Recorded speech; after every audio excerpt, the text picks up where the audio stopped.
And welcome to Portland, Oregon on a beautiful afternoon in Soccer City, USA, as it's Father's Day, meaning we have a USL clash on.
And welcome to Portland, Oregon on a beautiful afternoon in Soccer City, USA, as it's Father's Day, meaning we have a USL clash on tap between Western Conference foes Portland Timbers 2 and Colorado Springs Switchbacks FC. And with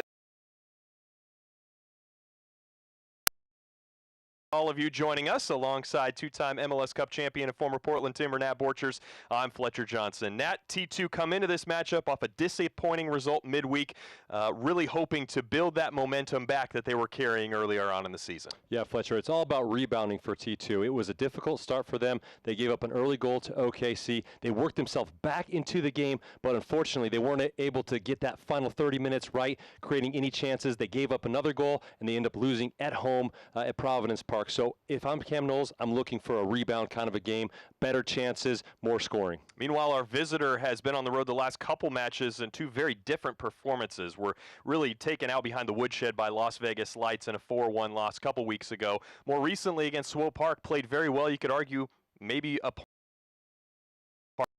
but end up with the loss. Really interesting to see what Colorado Springs team comes out this afternoon. Yeah, and this is a team that's defensively stout. They've only given up 13 goals in 15 games, but they've been struggling to score goals, and that's what Steve Tritu, the head coach for the Switchback, is all about this game. He wants more goals. He wants to finish those chances that they have been creating, and they have been creating chances, so very important that goal scorers get on the board today. Well, Steve Tritu really wants to see his striker today, and our player to watch for Colorado Springs, Martin Mabin, get into the action early and often. Missed the last match due to suspension, red card against Las Vegas Lights, and they need him to get on the board. Yeah, absolutely, they need him to get on the board. He's going to be the one getting in the box, getting on the ends of things, creating sometimes in midfield, but just get him into the box, make sure that every time he gets a chance for the Switchbacks, he's going to have to be lethal for them to be successful today. Meanwhile, for T2, our player to watch is in the number 10 role this afternoon. Marvin Loria, on loan from Deportivo Saprissa down in Costa Rica, has a goal and 2 assists against LA Galaxy a few weeks ago and has really grown into this team as the season has gone along. He's been fun to watch, hasn't he? He just is able to get that first touch out of his feet, and he can really propel himself forward with the quickness that you really don't expect if you're a defender. And I really want to see him today get in those soft spots and those layers behind the midfield line of the Switchbacks and be creative and create some chances for T2. Given the defensive prowess of both sides heading into this match this afternoon, will be a stiff test to see what the score line is after 90 minutes are complete. We'll get you the starting lineups for both sides and opening kickoff from Merlo Field here on the campus of the University of Portland coming up next.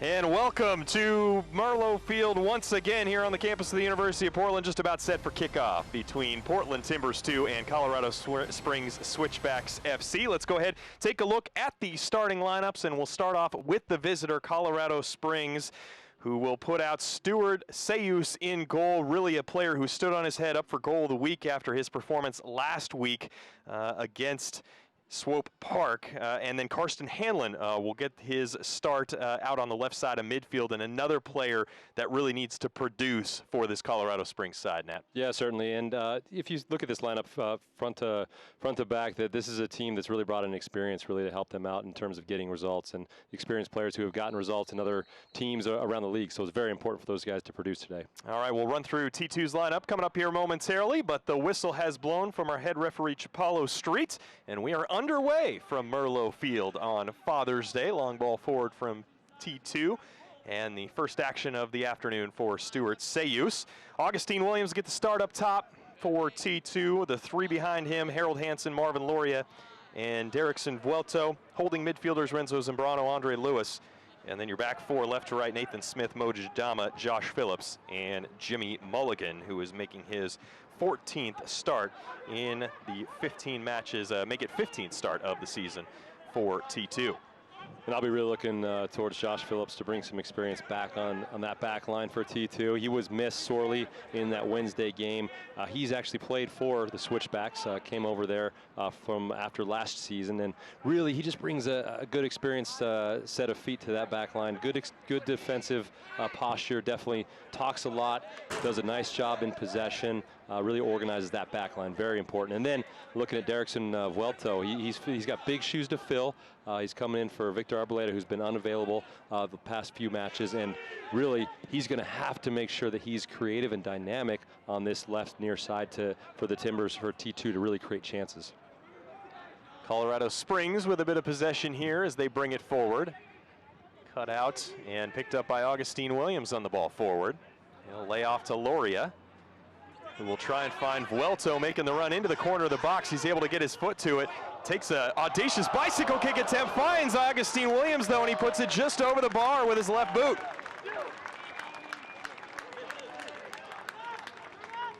And this is exactly the kind of start you want to have if you're T2. Great ball, getting it wide. A nice little battle there in the box. Vuelto just gets a little bit tricky, tries to flip it up into the box. And oh, what a fantastic opportunity for Williams there. Just can't get everything on it, can't get the ball underneath the crossbar there, but a great chance for T2.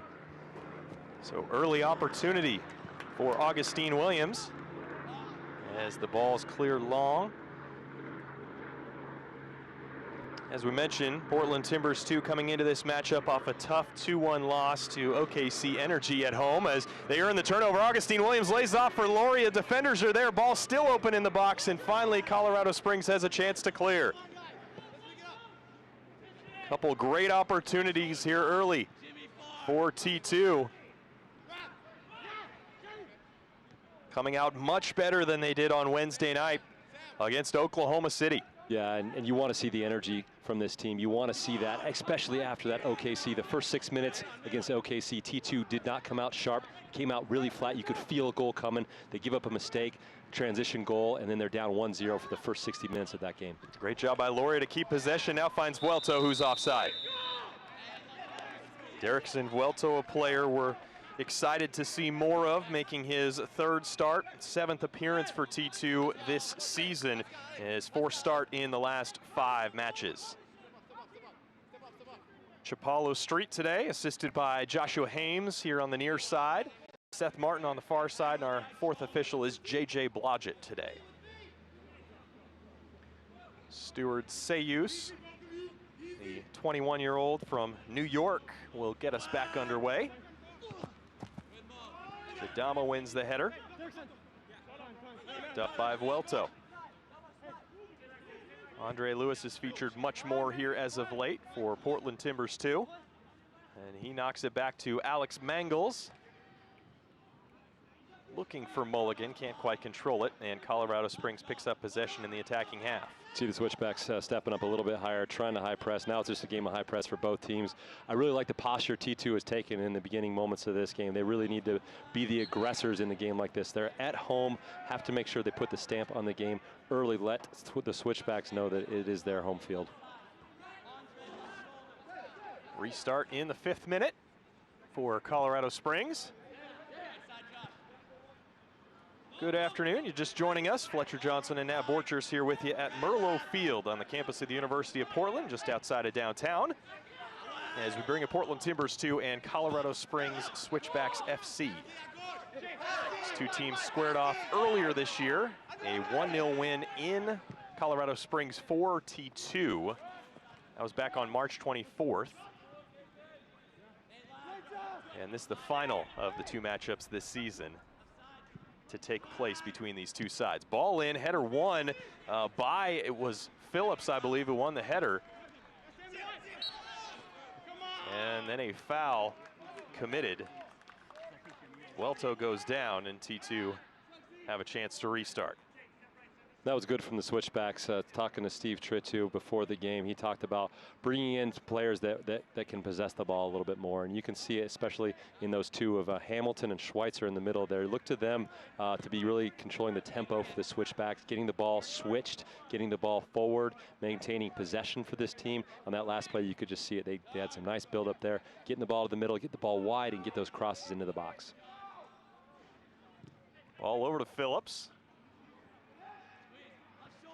Layoff from Hansen for Loria is intercepted, and Colorado Springs pick up possession.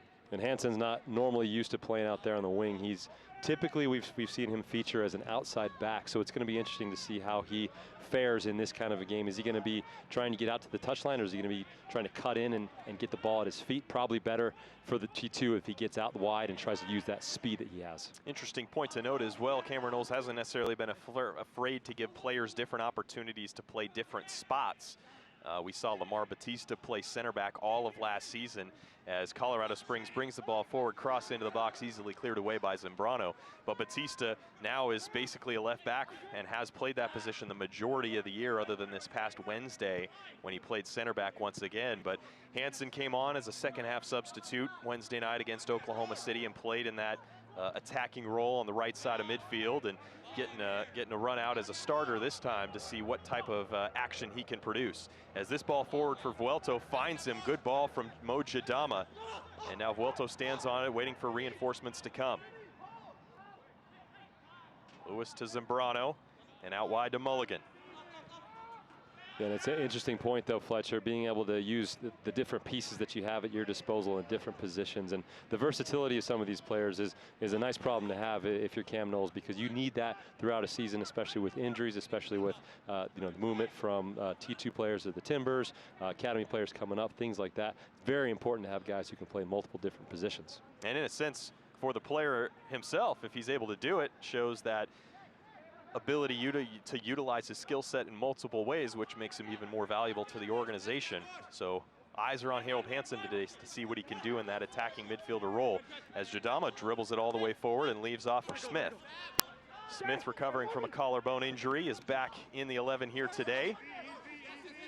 This ball will roll almost out of play, but is picked up by Ebusi and cleared out only as far as Lewis. Yeah, and this simple possession was something really that T2 didn't have enough of against OKC, and it really wasn't with as much purpose as I would like to see. And so hopefully they're able to find more of those creative opportunities with their creative players like Loria. Loria is going to be the main man in this game, really, to get the ball and drive up that. To touch for T2, Colorado Springs playing their 8th road match this season. Have just one win. That was back on April 14th when they defeated Reno 1868 4-0. So tough going on the road for Steve Tritu and his Colorado Springs side. You look at their bench today, they only brought 16 players to Portland, so a bit of a challenge in that sense as well. Granted, you only use 3 subs, but not even a full bench to work with can make road matches a lot more challenging. Now, why is that? Oh, well, you obviously want to have as many healthy bodies as you possibly can, and this isn't a club that has a relationship with a bigger club, just like T2 has with the Timbers. So they're not able to draw on some of those players that aren't getting time, first team minutes, so it's just difficult for them to have as many bodies as they need.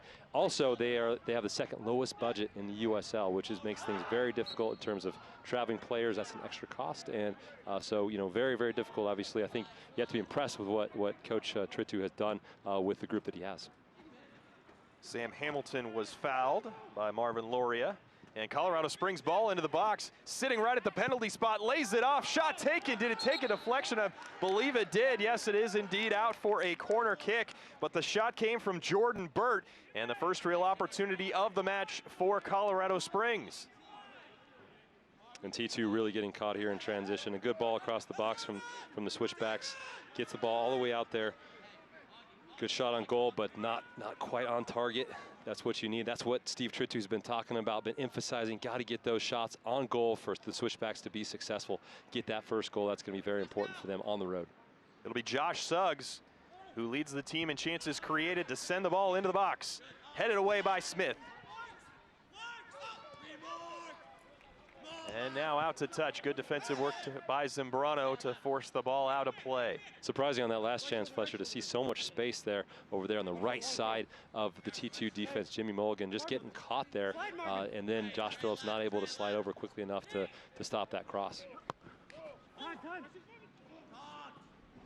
Bit of miscommunication between Lewis and Loria, but Loria picks it up, dribbling forward, loses out. Good defensive work there by Shane Malcolm. Colorado Springs growing into the match a bit more as we cross into the 11th, almost 12th minute now. Burt sends the cross in, headed away. Controlled though by Schweitzer, and now out wide for Karsten Hanlon. He plays it off of Mulligan and out for the second corner kick of the afternoon for Colorado Springs. Jimmy Mulligan been one of the very important, skilled, experienced players for T2 as the shot comes, and easy work for Alex Mangels, who had that near post covered. And we saw T2 give up a big goal against OKC late in that match just from not marking very well on set pieces. I think that has to be an emphasis for Cam Knowles in this game, getting guys tighter, making sure you're switched on in those set piece moments, because it's just such an important piece of this game. And it is one of the interesting pieces. You look at that starting 11 for T2 last week. Your two center backs were Lamar Batista, a player who hadn't played that position basically all year, and Adrian Dispay, who has joined the team within the last month or so and is still kind of getting his feet wet with this group, whereas you have two players who are in those center back spots today, in Josh Phillips and Mo Jadama.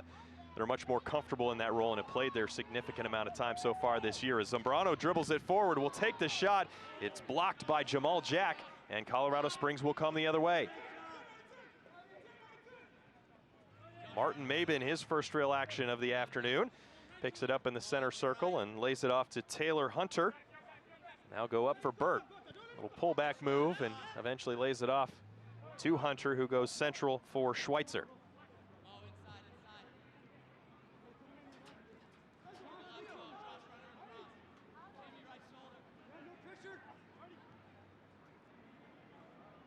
Colorado Springs happy to take up a bit of a possession here,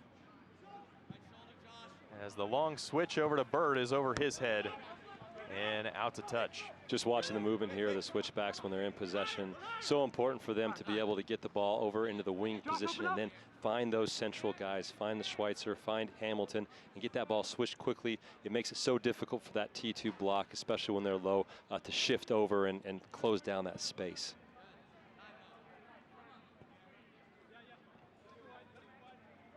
Jadama with the ball at his feet.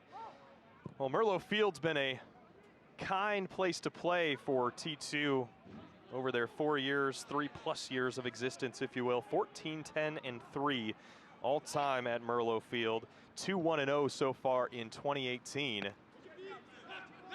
Looking to make it 3-1-0 if they can earn a victory here this afternoon. And you have to think that the quality of the pitch has to play into it a little bit, Fletcher. I mean, this is such a nice pitch to play on. It is beautiful. You could eat a nice steak dinner on it. That's how nice it is. I just love looking at it. It's just so nicely manicured, and the players have to love playing on it because the ball bounces so true. You're not going to have any issues in terms of the balances, issues in terms of stopping or starting.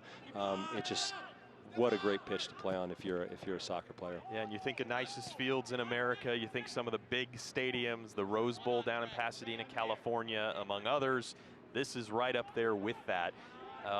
In that sense, Nat, what is it about the field in your mind that makes it so great? Because you can look at it and say, boy, it looks really nice, but what is it about playing on it that makes it a nice quality pitch? You know, I just think, like I said, it's all about being able to understand how the ball is going to bounce, being able to move the ball quickly.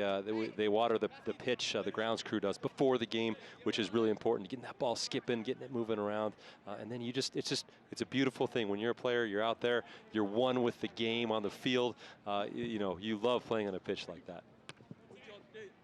Quarter hour in here at Merlo Field, as this one remains scoreless. A couple chances for T2 in the first 5 minutes. Colorado Springs with a most recent opportunity in the 10th, as Jordan Burt's shot was deflected. But both teams still searching for an opener. Temperature around 82, 83 degrees here at kickoff. Nice playing on the natural grass as temperature doesn't rise as if you were playing on artificial turf quite as much. As Zambrano dribbles forward, tries to play the through ball for Vuelto, who was there. Just couldn't quite make it through the line, though.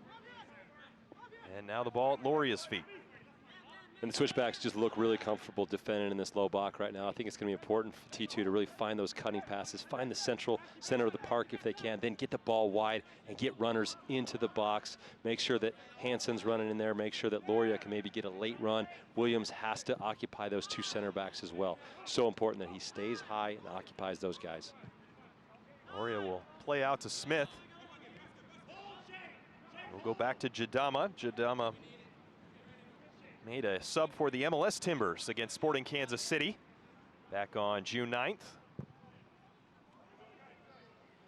And is back in the starting 11 for T2 for the first time in the last 4 matches. As this ball central for Augustine Williams, can't quite control the header. And it goes behind for a goal kick.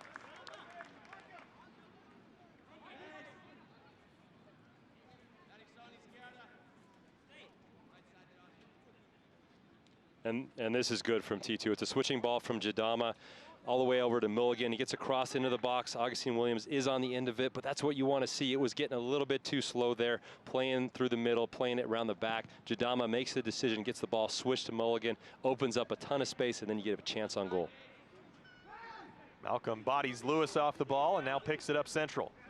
He'll lay it off to Burt. Burt has space in front of him. We'll try the long switch over to the far side to Hanlon, who tries it off the volley, and that one goes all the way outside the park. Hits that nice big tree there along the roadway here in North Portland. Yeah, Jimmy Mulligan's going to have his hands full here. Very, very important that he recognizes those runs.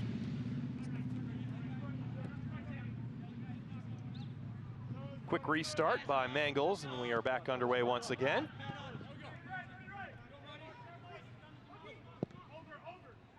Jadama plays long and direct over the top, trying to find Hansen.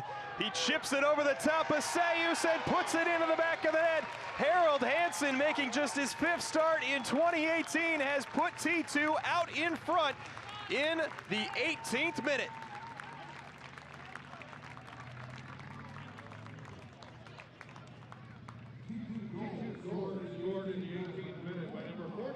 And what a big time first goal this is for T2. It's a long ball from the back from Jadama, I believe, and Harold Hansen is just running in behind that defense of the Switchbacks. He gets the ball, chips it over the goalkeeper. What a deft touch that is from the young lad. 1-0 T2. Great run in there from Hansen, especially playing now in a different position in the midfield. First goal of the year for Harold Hansen, first assist of the year for Mo Jadama, who hit that long ball over the top to Hansen. Talk about a game of moments. Harold Hansen had just took advantage of his first real opportunity and put it in the back of the net to give T2 the lead. And we saw Jadama with that kind of passing prowess just a little bit earlier when he switched the ball over to Mulligan, and then for him to show it again was fantastic. And for Hansen to make that run as well. I've been watching him over on this side. He's been stepped up a bit higher than I thought he would, but he's using that pace along the back line, and what a finish for a guy who is only, I believe, 18, 19 years old. Long restart picks out Derrickson Vuelto, who sends it central. Augustine Williams was making the run. Ebusi, an important touch to knock it away. Otherwise, Williams would have had a chance to finish right pretty much on the goal line. Eventually, the ball rolls out across the end line for a T2 corner kick, their first of the afternoon.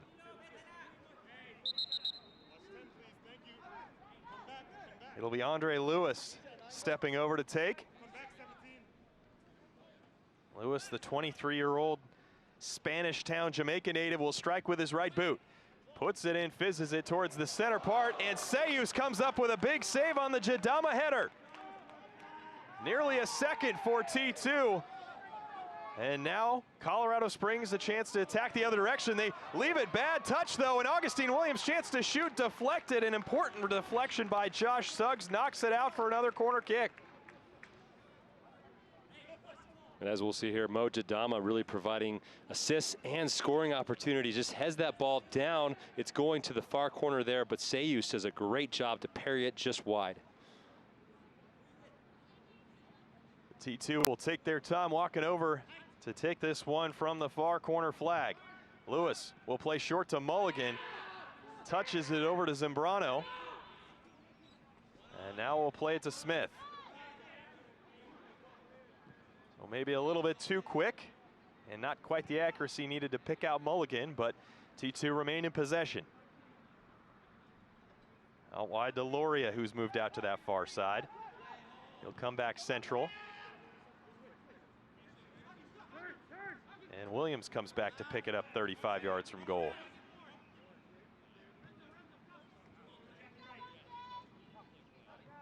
I think I'm liking, Fletch, the combination of Williams and Hansen up top. Hansen's really stepping up high on that back line and really creating problems along with Williams in terms of their speed and really trying to push that back line further and further back. And if they're not careful, they're going to give up another one, the switchbacks. But if they drop off, that's when Loria is going to find his space in front of that back line and really create some more chances for T2.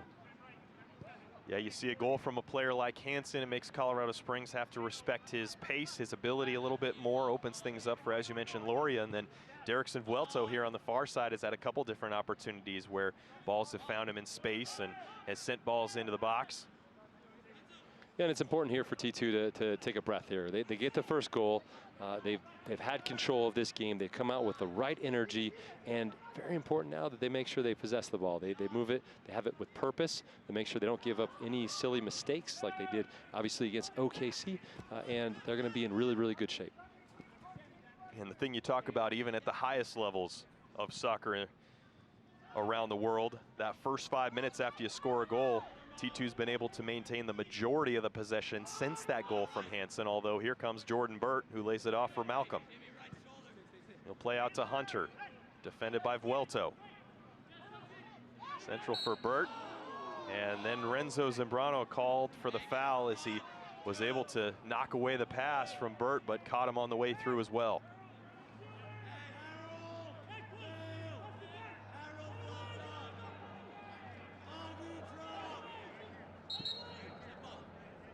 Quick restart is blown back by Chapalo Street as Colorado Springs wanted to play quick. And Renzo Zambrano coming in just a little bit late there, but he gets all ball. It's actually surprising for the referee to call it. I think he was thinking a bit more studs up, but for me, I don't think that's not a foul. Renzo Zambrano has done a great job for this T2 team of really breaking things up in those central midfield areas. Schweitzer and Suggs will stand over it. Suggs, 2 assists already this year. Scored a goal a couple matches ago against Las Vegas Lights. Schweitzer will instead take it and just play it over to his teammate Sam Hamilton, who goes up for Hanlon. He sends a ball into the box towards the back post. Mulligan clears away, and then an audacious attempt from Schweitzer goes out of the stadium. Nearly on the road. There was a motorcyclist nearly got nailed by that soccer ball, but luckily looked like he was able to escape any harm. And we're quickly back to action. That's not something you want to see when you're on your motorcycle on a Sunday afternoon. See a ball flying off a field at you, getting it caught up in the spokes of a different type. As T2 earns the throw here. Again.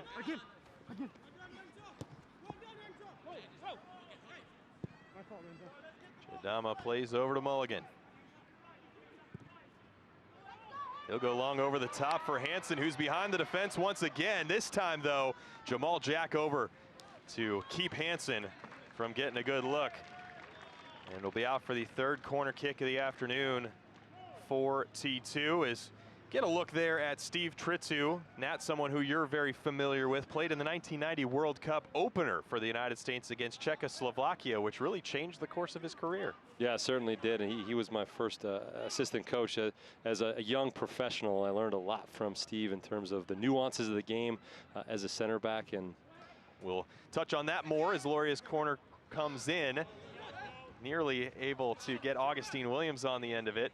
Now Phillips trying to chase it down at the corner flag. It'll roll out for a goal kick as Hansen went down, but is back up to his feet and ready to get back underway. Doesn't seem to be too phased, but yeah, tell us a little bit more. You chatted with Steve Tretu before the match. Yeah, we're talking about the World Cup and what it means to him. He got to play in the 1990 World Cup against Czechoslovakia, and he was telling me a funny story about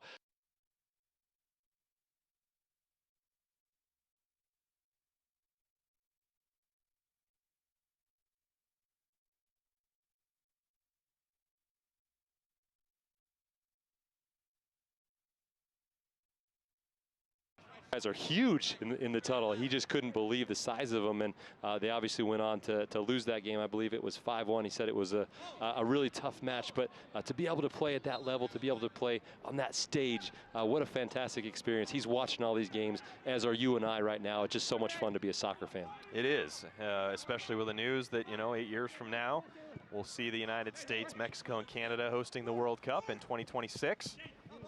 Who knows? You could be watching someone in this match here today that could be making an appearance for one of their countries, whether it be the United States or otherwise. As Zambrano shouldered off the ball by Burt, but a foul called by Chapalo Street. Zambrano, the Venezuela native, has 3 caps with the Venezuelan men's national team. Although that qualifying is among the most difficult in the world to make it through the South American qualifying for the World Cup. Countries like Brazil, Argentina, Peru, among others. Augustine Williams fouls Schweitzer. Augie, as he's known, enjoyed his match against Colorado Springs last time. Had a goal back on March 24th, the only score of the match for either team that earned T2 the 3 points on the road. And T2's played very well on the road this year as Lewis picks off the pass intended for Mabin. Waits for reinforcements to come, does great work to keep possession, then earns the foul 35 yards away from goal. So Andre Lewis making his 8th start.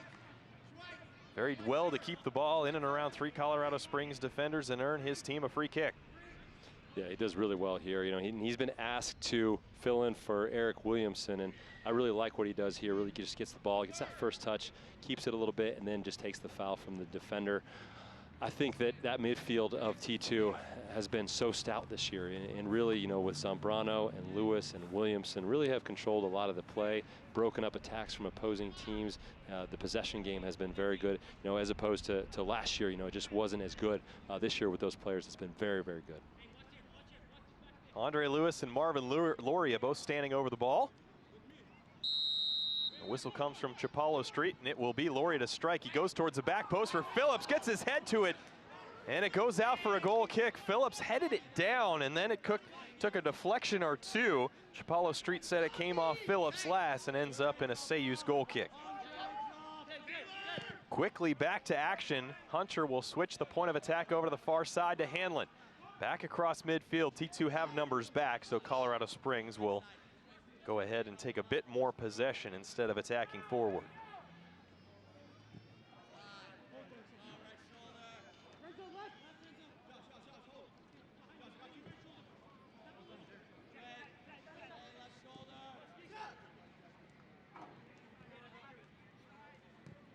And really, Fletcher, since earlier on in this game, that attack down the side of Mulligan, we haven't seen a whole lot from the Switchbacks in terms of their ability to create chances. It's been set pieces for them, it's been counterattacks, but really in the run of play, it's been very difficult for them to find anything that's been dangerous against T2.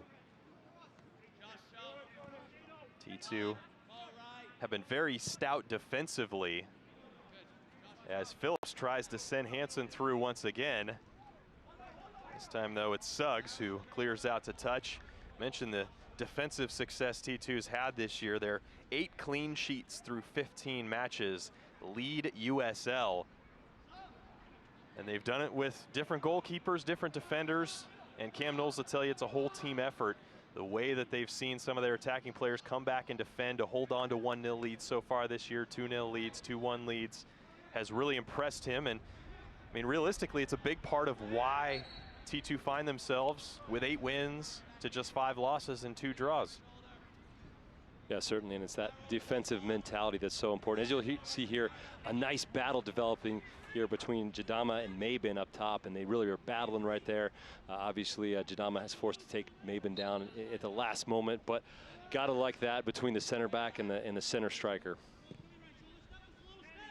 But if you think about, you know, that 8 clean sheets, Fletcher, I think it's just so important to be able to instill that belief defensively in a team, because if you don't have that, you don't have everybody buying in, then it makes it difficult towards those later stages of the game to see games out. But really, Cameron Knowles has got buy-in from these guys, and it's been so important. You look at that road record. I mean, that's a heck of a road record. I believe they are 4 wins, 2 losses, 1 tie. Is that right?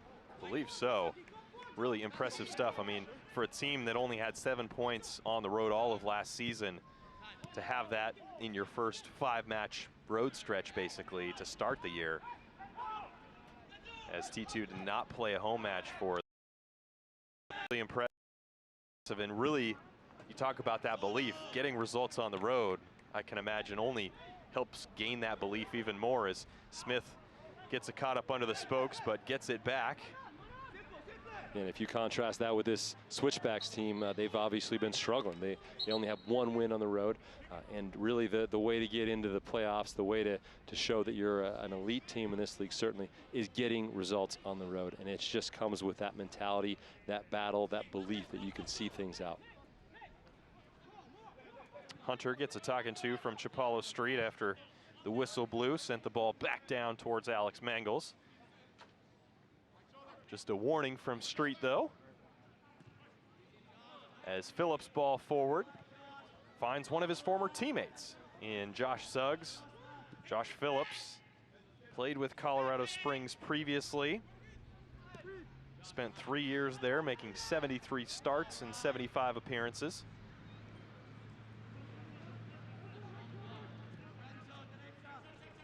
Over a half hour in here at Merlo Field.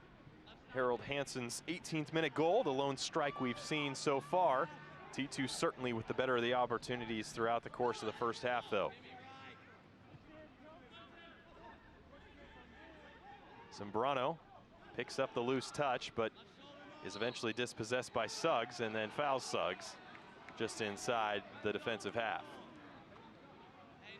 Zambrano getting just a little bit frustrated in the middle there. He felt like there should have been a foul called a little bit earlier on, and then he gets the foul called on him.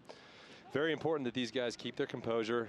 They are about 33 minutes into this game. I'd like to see Marvin Loria more on the ball. We haven't seen enough of him so far in this game. I think for T2 to create some more chances, it's going to be very important. He gets on the ball, links up, gets some more touches. Mulligan went down after he cleared the ball away, got back up as the quick throw in came from Suggs, and showed that desire to come back and knock another one out to touch, intended for Hanlon. Ball through the box, picked up by Lewis. And will remain in possession. Malcolm defending him, and Lewis once again, great ability to keep possession of the ball, and Schweitzer picks up a yellow card. Lewis has done some yeoman's work here in the first half hour on a couple different sequences to keep possession. You could probably make the argument, though, gets to one of his teammates a little quicker. He's not in that type of scenario. Yeah, certainly. He gets a bit fortunate here, stumbles on the ball. I thought he was going to lose it, but does really well to get back up on his feet. And I'm surprised the referee didn't allow advantage to play here, but calls a foul, and Jordan Schweitzer gets the yellow card for the Switchbacks. That's one of the things, Fletcher, that I wanted to emphasize for this game was transition. I think that's something that T2 can really continue to focus on. And that situation, you'd want to see Andre Lewis get the ball out of his feet and try to feed a winger, try to feed a striker, and just get the ball forward quickly and try to punish the Switchbacks for being so high up the field. Yeah, especially in moments where they did have a bit of possession, so many men were forward. Could have been a 3v3 had Lewis sent Luria forward. He had Vuelto and Hansen out there with him, and Augustine Williams quickly coming on as well. Would have been a great potential 4v3 opportunity for T2, but in the end, Lewis earns the foul, and T2 keep possession. So we've hit a little bit of a lull here in the 35th minute. T2 happy to play with a bit more of the ball and force Colorado Springs to chase. That long ball from Jadama is just so on right now, just being able to get that ball over to Mulligan. Yeah, picks out Mulligan, who has a great first touch. Will send it in, finds Augustine Williams, and just wide of Seus's right post. Augustine Williams misses a sitter that would have doubled T2's lead.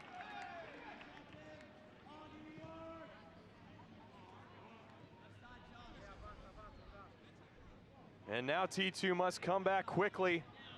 Zambrano fouls Malcolm, and he'll pick up a yellow card for that foul. So Zambrano, the first T2 player in the book, and Colorado Springs will have a restart. Yeah, and this switch from Jadama just opens everything up for T2. Jimmy Mulligan is streaking down that right side, gets the ball, takes 2 touches, an incredible cross across the box, and Williams has to finish that opportunity. It doesn't get much easier than that. He's got to hit the target there. An excellent job by T2 getting the ball wide. And as you see the foul there from T2 on the counterattack, got to break those plays up, coming back the other way. Yeah, maybe a bit harsh for me to say a sitter, but Augustine Williams usually finishes those type of opportunities, so surprised to not see him be able to get the job done there. Suggs will send it in towards the back post. Mangles read it well and was quickly off his line to pick it up. A foul called on Ebusi anyways as he took down Smith. Yeah, and Williams will know it too, certainly. He knows he has to do better there with those chances, but I really like that from Jadama, the recognition that, hey, that whole space is just on there. It seems like the switchbacks are not as compact and as organized as you typically would see them, and they're really opening up that left side. That left channel has just been on for Harold Hansen and Jimmy Mulligan. Header won by Hamilton, out to touch. And it'll be Nathan Smith to come over and take the 23-year-old Clovis, California native. Made 12 appearances and 9 starts for the MLS LA Galaxy in 2017 before coming over here and joining T2. Zambrano spins a couple men. So good from Zambrano. I love that. I thought he was going to get closed down on that near sideline. He's able to turn out of it. So both holding mids for T2. Doing well to keep possession under pressure from Colorado Springs. Jadama surveying his options. He's got plenty of time to pick out the direction he wants to go. He'll decide to go to Williams, who will find Vuelto, who is offside. Flag came up from the far side official, Seth Martin. Vuelto didn't like the call. But in the end, Colorado Springs will restart action.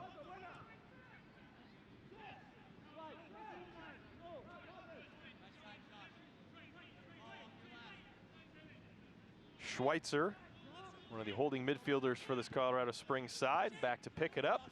Now forward to Malcolm. He'll go square to Hunter. And Malcolm in central for Mabin, and then Hamilton was not making the run. Smith able to clear away. It does go out to touch, just inside T2's defensive half.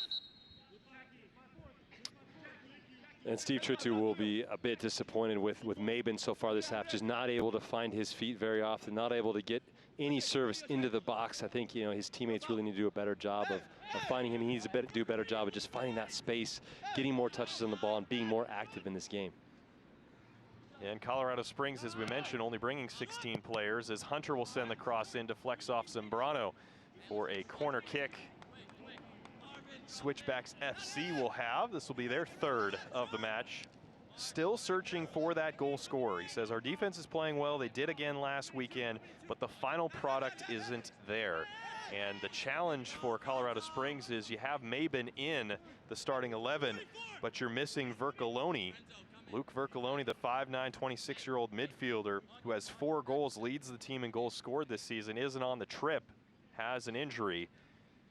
So now you're really limited with your options as this ball's floated in, back post, header won by Burt, and out for a goal kick. I was just watching the matchups there, Fletcher, from T2, and just seeing guys just a lot tighter in these situations than they were on Wednesday night. However, there was that back post opportunity. T2 is going to still have to continue to remain switched on in those set piece opportunities, because as we know, no matter how well you play on the field in the run of play, those set pieces can really come back and bite you.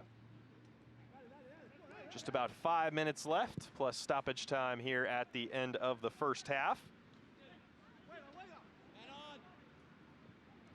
Harold Hansen's goal in the 18th minute, standing up right now.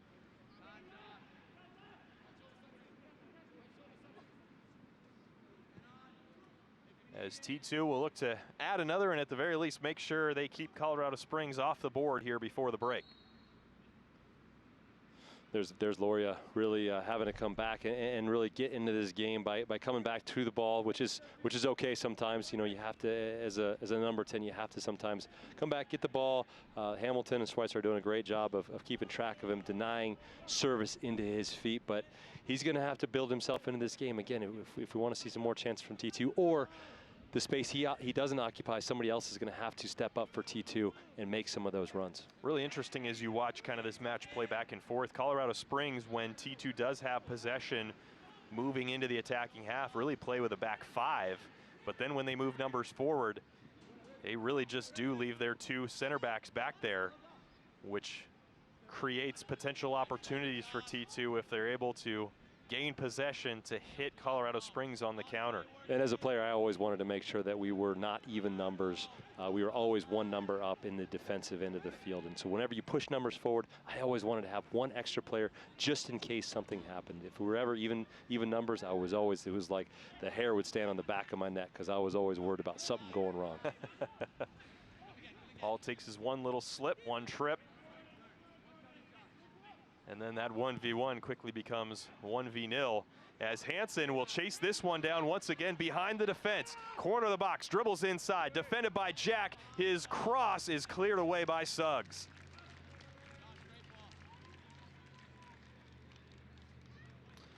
And again, T2 really just finding that soft spot in that left channel of the switchbacks. This time it comes from a different place, but same run from Hansen. Does a great job of getting all the way to the inline and crossing it back. Too many numbers in the box, though, defending against Williams. This will be the fourth corner kick of the afternoon for T2. This time it'll be Marvin Loria. He'll play short out to Mulligan, who's got plenty of space. He'll send it in towards the central part of the box, headed down by Hunter. And now a chance to come the other way.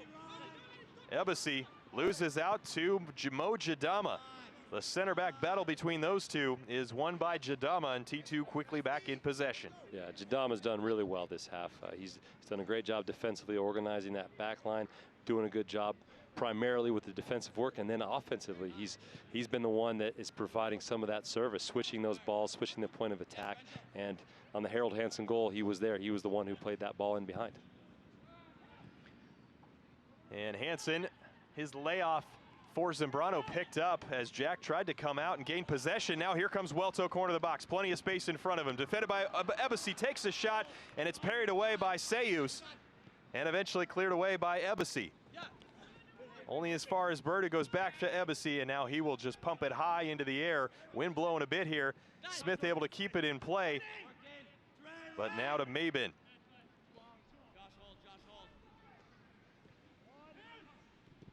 Another good opportunity on a shot there from Vuelto.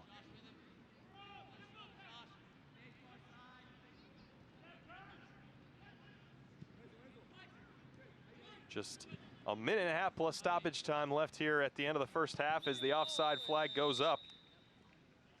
This time on Jordan Burt. Yeah, and we'll see here. Derrickson Vuelto, instead of opting for the cross, he hits the shot, and it seems to catch Sayus a little bit by surprise. He doesn't really get his feet right, but he's able to end up parrying it away at the end of the day. But very good job from Vuelto to try to catch the keeper by surprise.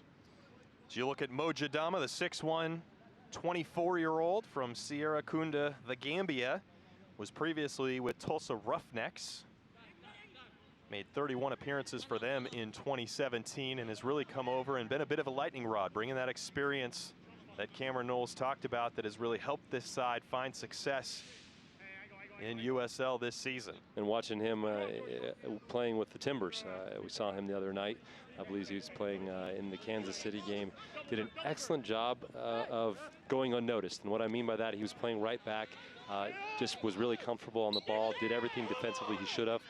and it ends up having a very good, very solid performance at that level.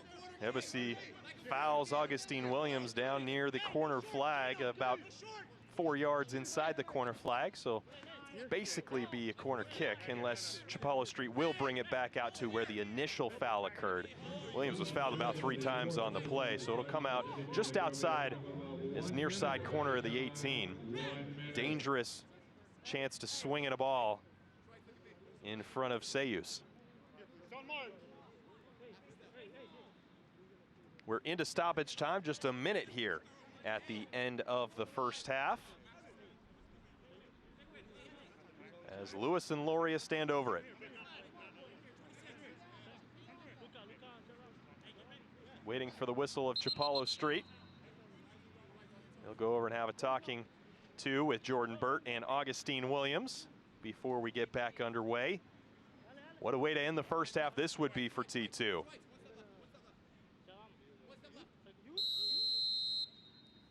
There's the whistle, and Lewis to strike, gets it over the wall, but control the corner of the box though.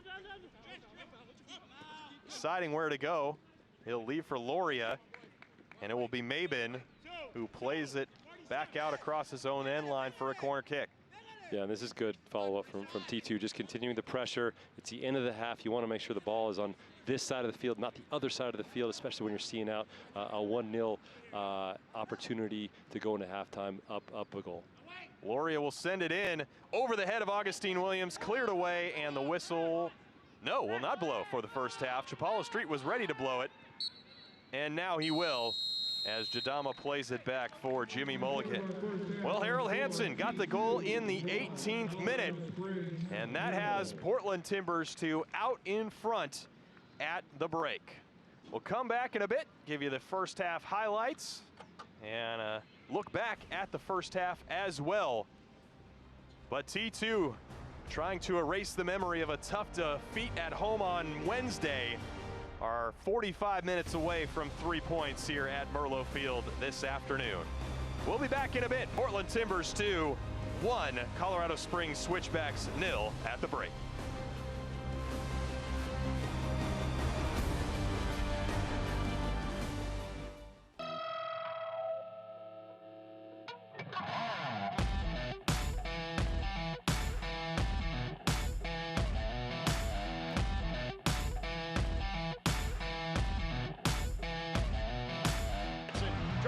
The keeper, Watson slides it in. Matt Watson has his first Indy 11 goal.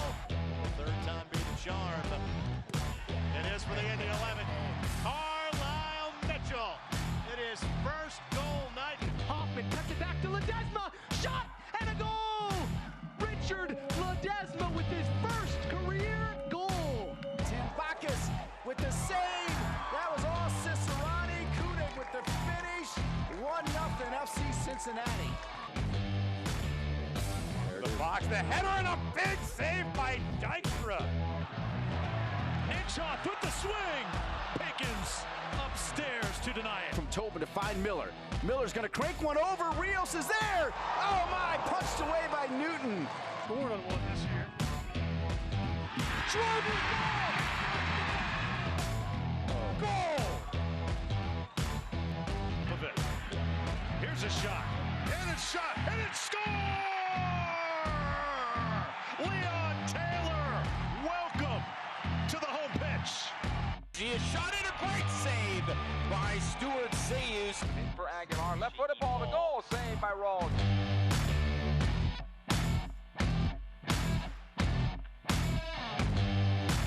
Still on the ground, shot and a goal. One stay in, it just did, and Stuart Sayus elevates, and that's a goal. Swung in, down inside, headed on, and he scores! Ken Tribbett again. Another header by Ken Tribbett, he scores again! Ken Tribbett, 2 goals! Oh, Calistri with the spin. And finds a way to slot it past Fabian Serta. What a return game for Joey Calistri as his second goal of the night on the brace. Goal of the month, goal of the week, goal of the year worthy. Shot taken, he's goal! Still giving chase. Brought down nicely. A shot! A wonder goal! The shot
And welcome back to Merlo Field here in Portland, Oregon once again as we're getting set for second half kickoff between Portland Timbers 2 and Colorado Springs Switchbacks FC as T2 has a 1-0 lead. And welcome back into the broadcast booth once again as well. Nat Borchers and Fletcher Johnson here with you.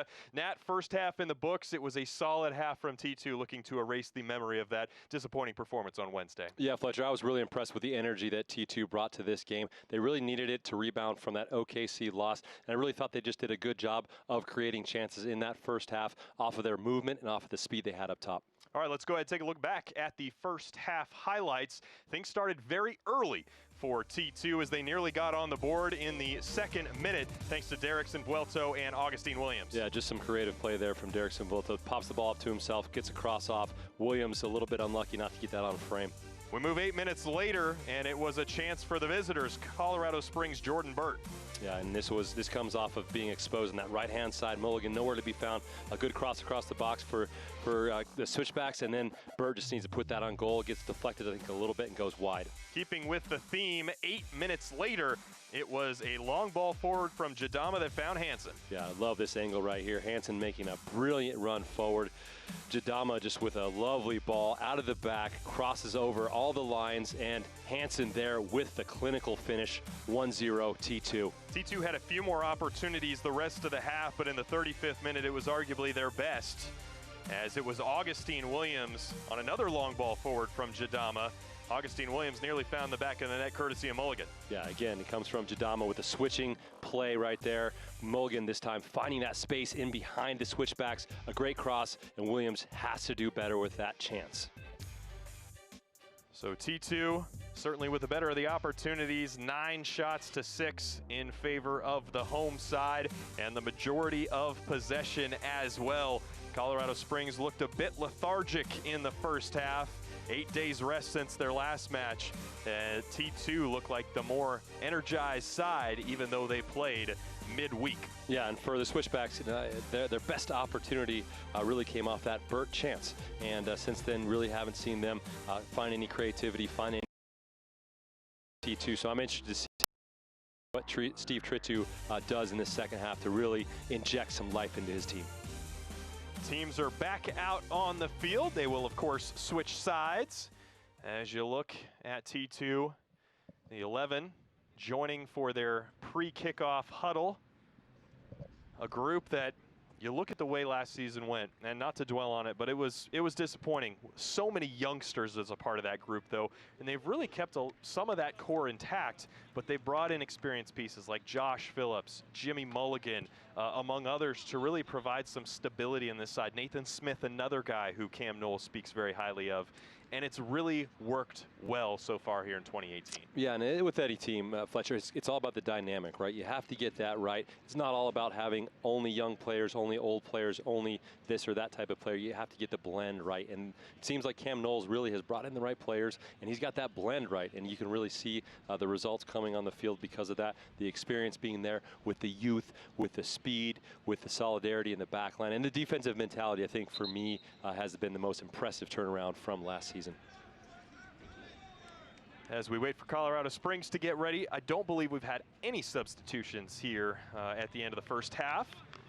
So we will go with the same 22 that started things off, and this time it'll be Colorado Springs to get us underway, waiting for the whistle from Chapalo Street. There it is, and the second half underway here from Merlo Field on the campus of the University of Portland. If you're just joining us, happy Father's Day to all the fathers out there.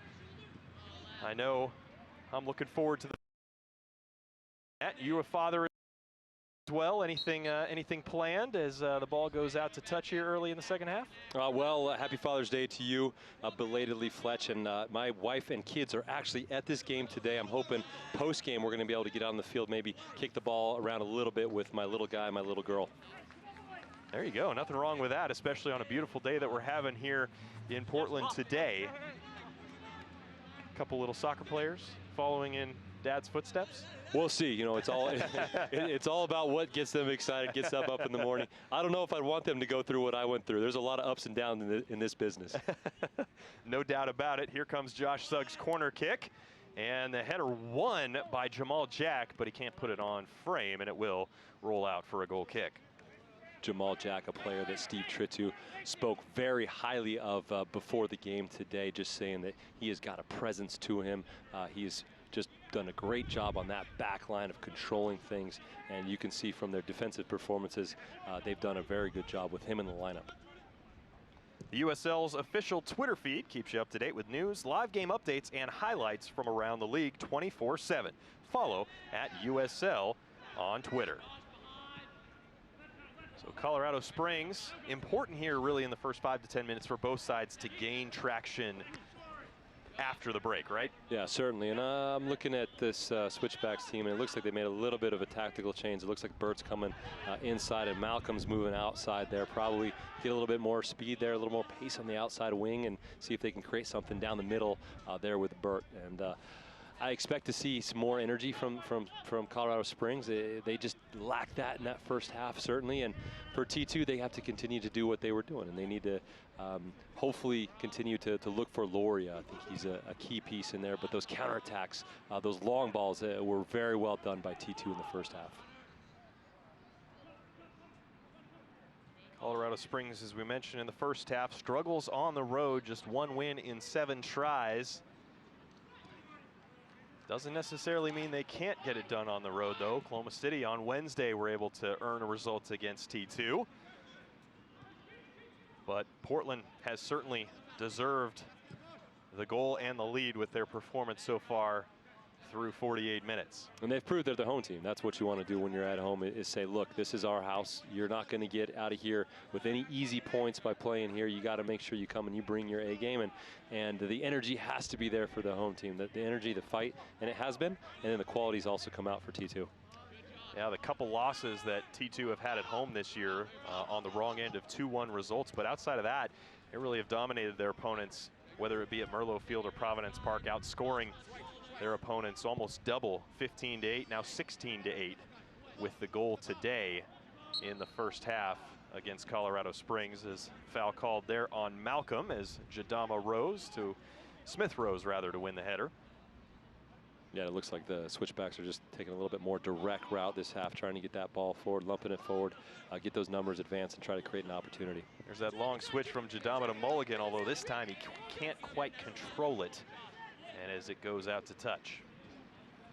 And it's funny, and looking at that Harold Hansen goal, I actually had an opportunity to talk with Harold Hansen midweek. We did an appearance together for Stand Together, our community platform with the Timbers, and he told me, he's like, hey, I just graduated.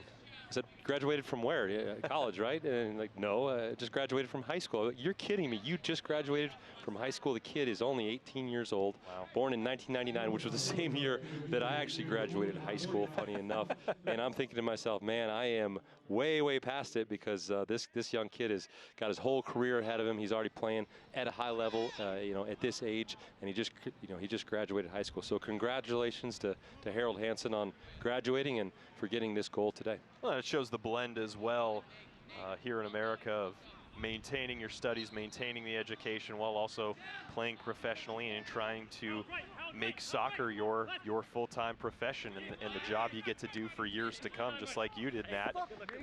But I think the path is different now for guys like me and for guys like Harold, whereas before it was all about, okay, graduate from high school, then you go 4 years to college, right? Now it's all about graduating high school, then go become a pro. And that's more along the European timeline for a lot of those younger players, because it gives those guys more of the professional experience earlier on in their career. They get to play more meaningful games. They play more games, and I don't want to disparage the college game, but the level just isn't the same as what it is at the USL level or most other levels that are professional.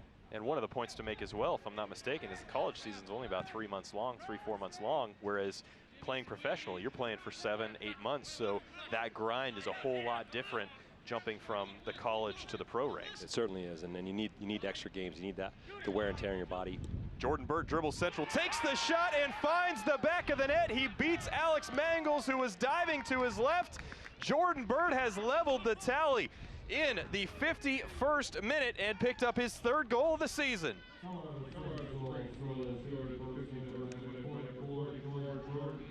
What What a strike from Jordan Burt. The Switchbacks really needed this goal, and I was wondering where it was going to come, and Jordan Burt able to get across Lewis there, find a little bit of space, and he just tucks that ball inside that right post. Look at it again. He's able to just get a yard of space, finds that far post.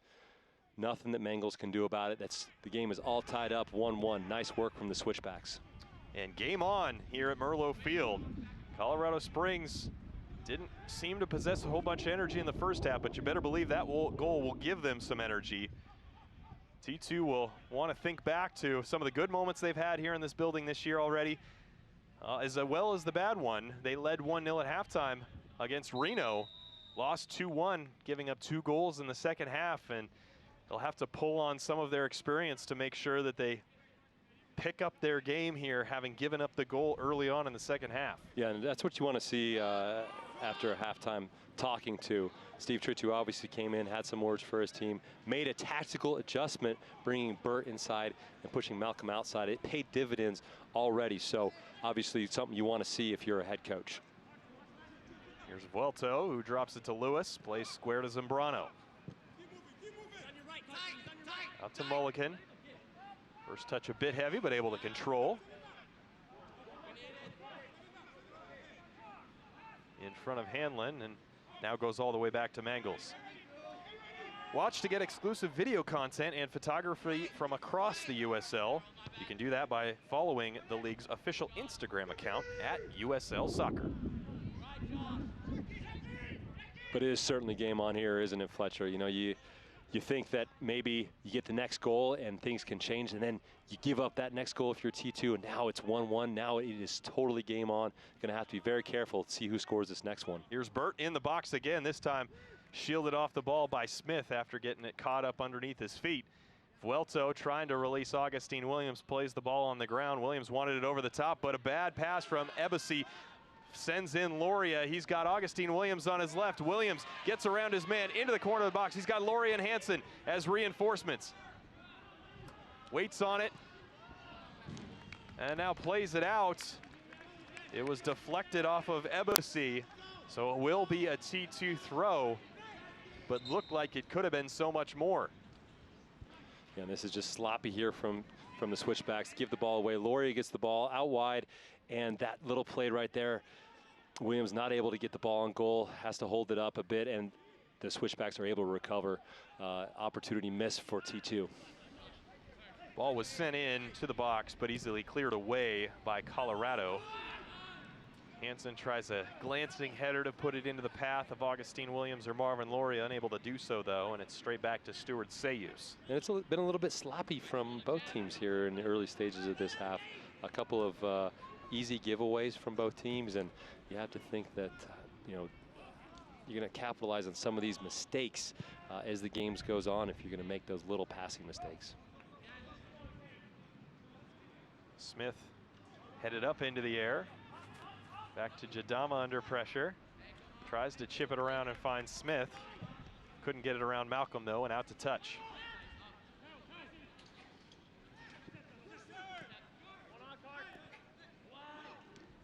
Nice ball in central, finds Jordan Burt, and he puts it in. He's got a brace.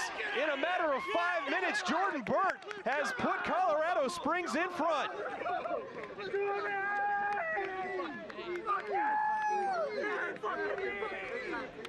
And T2 are stunned.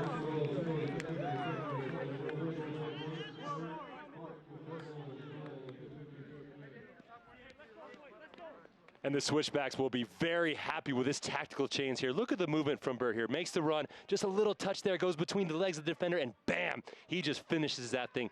Upper net, no chance for the goalkeeper. 2-1 to the Switchbacks right now. This team is feeling it, as they were able to pull 2 goals out of their hat in 4 minutes here within the first 10 of the second half to take the lead. The folks in this building are shocked, and T2 is surprised as well for a team that really dominated the first 45 minutes. As you mentioned, had a tactical change, and Colorado Springs finds themselves the aggressors in getting the job done. And you have to say it's unfortunate there for T2 not to be better defending that run there. You see the run the whole way Burt makes the run across the back line. He gets the ball, takes that touch. Jadama probably should do better there, and then he's in all alone on goal. And for T2, they have to have a good reaction here. Very important now. They don't just turn into themselves. They don't get down on themselves. They have to make gaps in the midfield, find that possession game. Don't get caught up in the long ball, and don't get caught up, bringing pressure along themselves and give up that next goal. And worth noting as well, you're in a position if you're T2 where you yourselves only have 6 players on the bench and have a couple attacking options in Devin Jamba, Terrell Lowe, but outside of that, don't have much. Foster Langsdorff not available for selection today. Victor Arboleda not available for selection today. So you're really looking at relying on the guys that are on the field to get the job done, and they did in the first half. We'll see if they have the legs to be able to get it done here in the second 45. Yeah, for Cam Knowles, this is going to be a big test for his team for the rest of this game. The next 35 minutes or so, they're going to have to make sure that they continue to battle. They have to make sure they continue to stay in this game, continue to possess the ball as well as they possibly can. And can they create that next chance? Can they create that next goal? Colorado Springs taking advantage of T2's sloppiness here to start the second half. 2 well-worked goals. And T2 are now chasing the match and trying to find possession of the ball as well.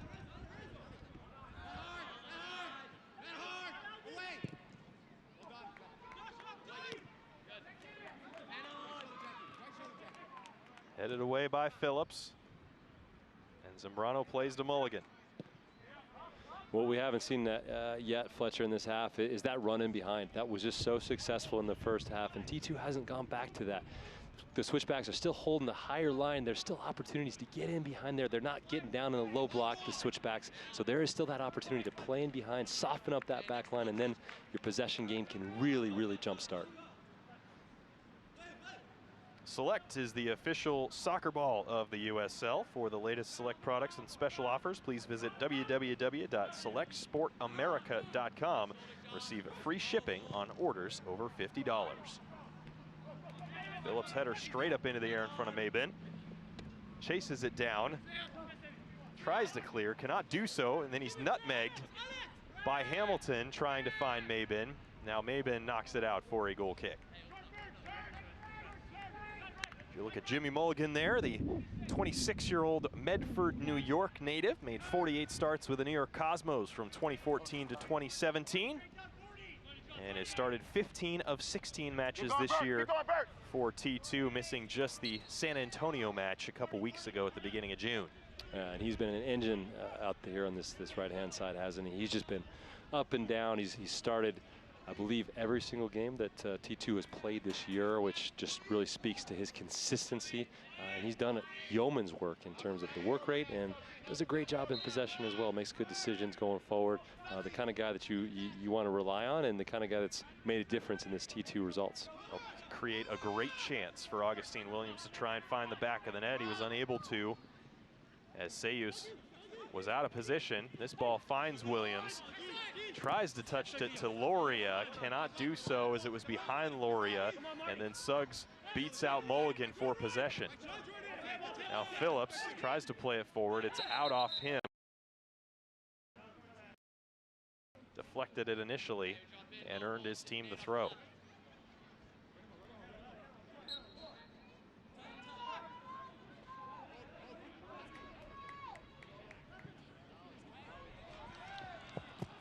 Long ball forward for Vuelto. Cut away by Ebisi. Wider, wider, wider. Now to Schweitzer and out wide to Suggs. Yeah, and as this game goes forward, Fletcher, it's going to be important that T2 doesn't overcommit numbers forward. Certainly, you don't want to get stretched, especially not in the middle of the field. I don't want to see Andre Lewis and Renzo Zambrana taking a lot of chances there, pushing numbers forward. Leave that to that front four. Let them do that work. Let them make that movement. And then if you want to be a late runner, you can be that late runner. But in the build-up, make sure you're not overcommitting and then getting caught on that counterattack. Amazing how quickly this match turned on its head as this ball forward from Smith. Augustine Williams tries to chase it down, but Ebisi beats him out. The big Cameroonian stands tall, both physically and mentally on that challenge. Stands at 6'4", 200 pounds. beat out Augustine Williams there. This cross comes in important. Ball out from Phillips, but directly back to Suggs. Now to Hanlon. He's got acres of space in front of him. Plays central for Malcolm. Falls back to Hanlon and takes the shot over Mangle's net. And Hanlon here just making a nuisance of himself out here on this left-hand side. He really found some space behind Mulligan. Good cross in, takes another bite of the apple, comes back around, tries to go for goal, doesn't get it on net. Yeah, the play, whether it's Colorado Springs that have picked up their pace or T2 that have slowed down, it just seems a touch off from T2 here. First 15 minutes, now over an hour in here at Merlo Field. Yeah, and you just wonder what Cam Knoll's next move is going to be. Like you said, not a whole lot of attacking options to go to on the bench. It may be up to the players mostly to figure things out. Maybe just a tactical adjustment here. Somebody's got to step up. Loria right here. Dribbling forward towards the corner of the box, goes down, but no foul called by Chapalo Street. Hanlon central for Burt, too far in front of him, and Smith will chase it down.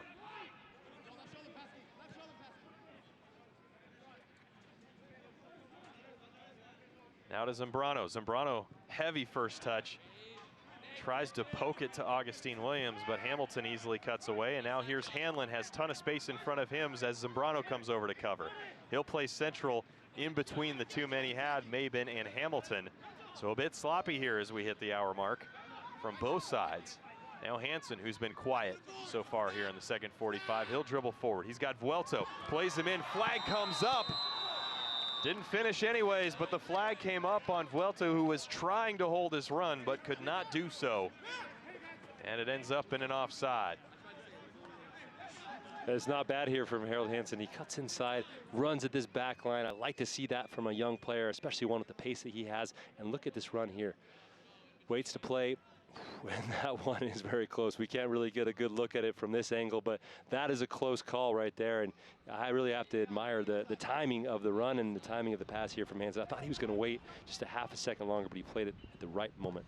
Great work from our camera crew to pick up that. Mabin's touch with his right boot will roll all the way across the end line. I should say he played it almost at the right moment there. From the referee's standpoint, it wasn't.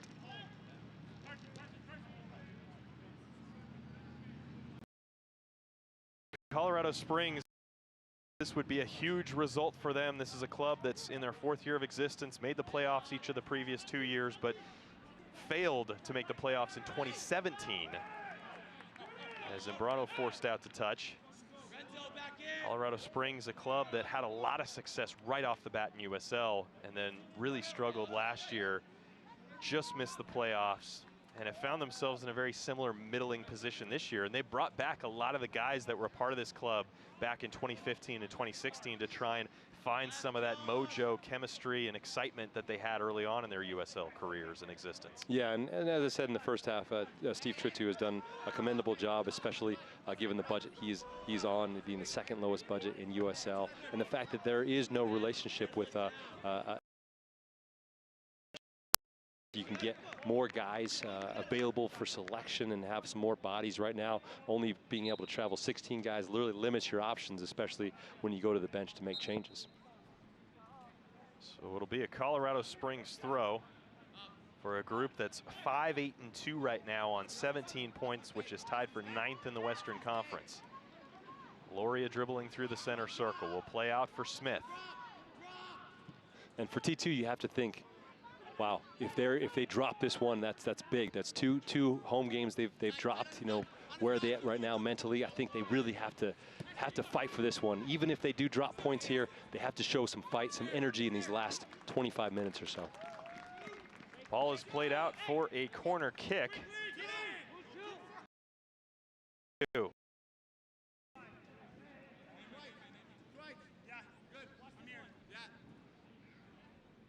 Substitution will be coming for Colorado Springs at the next dead ball, but he will not come on before the corner kick. Corner kick was coming, but then Chapalo Street blew his whistle. Having a chat with Mo Jadama and Pascal Ebusi. It'll be Lewis to strike. towards the back post, over the top of Jadama. Trying to chase it down in front of Evesi, who will let it roll out to touch. And we will see our first substitution of the afternoon, and it will be coming from Colorado Springs. We'll get you that information from every game of the 2018 USL season and bonus content from around the league by subscribing to the league's official YouTube channel at youtube.com/USL. Well, the man coming on, the 5'9", 28-year-old from Portmore, Jamaica, Saeed Robinson. He comes on in place of Karsten Hanlon, whose afternoon is done after 67 minutes. Saeed Robinson says Father's Day is special for him. His father didn't have the chance to see him play in the professional ranks as he died before he graduated college, so he would certainly love to give Colorado Springs a 2-goal lead by putting one in the back of the net as that ball rolls out of play before Suggs can get the cross away.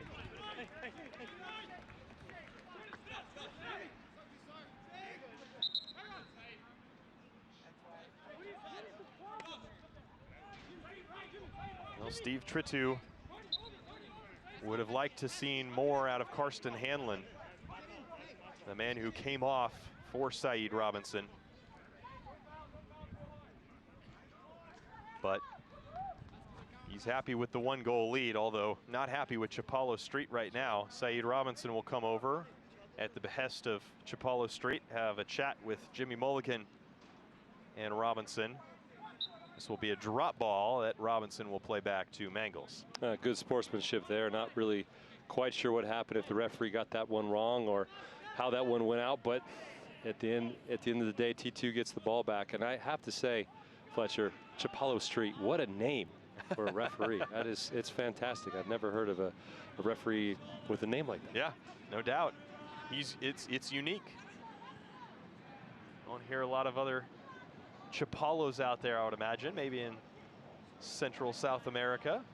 Certainly not something you would hear commonly on the streets of Portland. I feel like there's a story behind there we have to get post-game. No doubt. T2 brings it forward at the feet of Mulligan.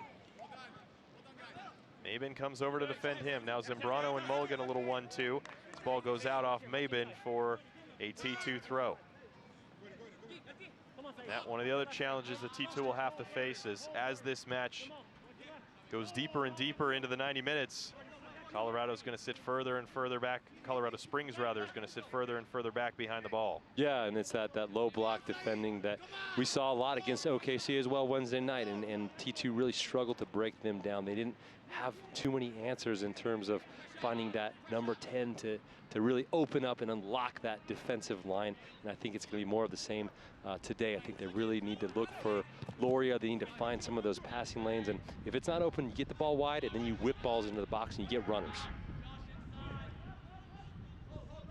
T2 right now ruining the opportunity that Augustine Williams had in the 35th minute to get a second goal. Ball was played across by Jimmy Mulligan, and Williams basically had an open net, could not. As Mulligan's touch forward, trying to find Vuelto. Seus was a bit late off his line, but Jack was able to shepherd the ball to him in front of Vuelto.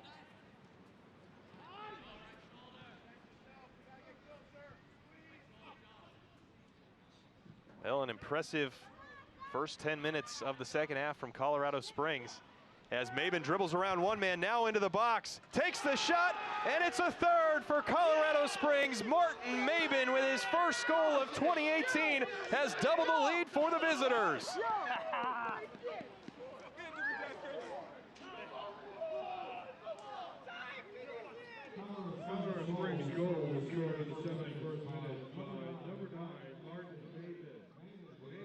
And what a big-time goal this is for Colorado Springs Switchbacks, and what a solo effort this is. Mabin just muscling his way through that T2 backline. Look at him just get on the ball and just go through, guys. 1, 2, 3, 4. Finally finds himself at the end of this one and just buries the ball, side netting.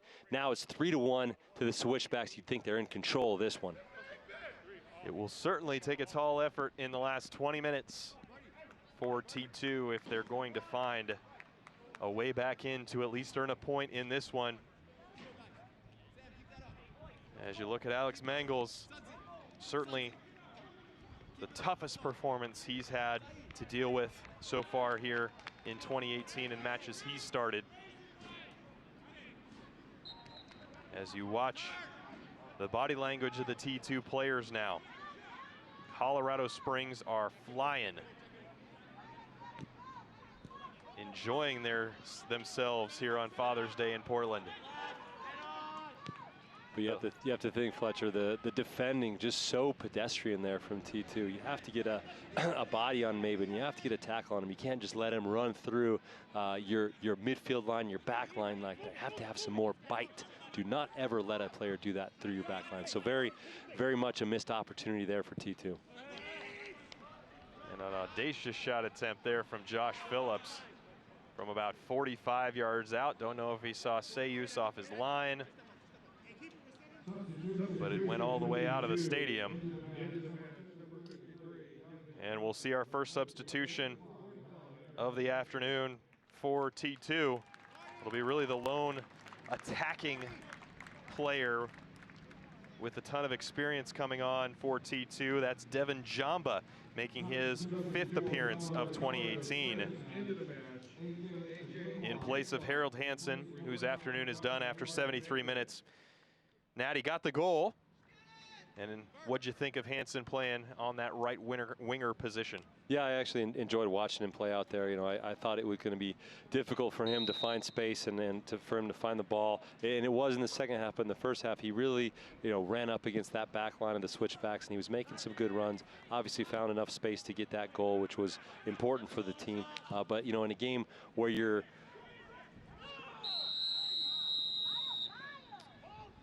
offside flag was up there as Saeed Robinson, rather AJ Ajekwa, who's just into the match. AJ Ajekwa came in for Martin Maben at the same time that Jamba came on for Hansen, was offside and allowed T2 to gain the restart. Yeah, as I was saying, Hansen for Hansen, in a game like this, when you're down, down 2 goals, the speed isn't as much of a factor. You're playing against a team who's going to drop off a lot, so you need somebody with they'll give you a little bit more possession, a little bit more creativity. Obviously, the reason for the Jamba sub. Ball over the top, great touch from Augustine Williams. Will try to put it in the back of the net, too much on it, tried to curl it with his right boot as Sayus came all the way off his line, and then Williams was able to get the touch in front of Sayus, but that would have been a tough finish given the angle. Yeah, and Sayus just caught in no man's land here. It's a long ball from Josh Phillips, finds Augie Williams, and he's able to make a nice first touch there, gets himself a little bit of space, but really doesn't have the angle to get that one on goal. Want to keep up with the best social media from around the USL? Join Kelsey Steele every Friday on the USL social media channels for the latest edition of Off the Post.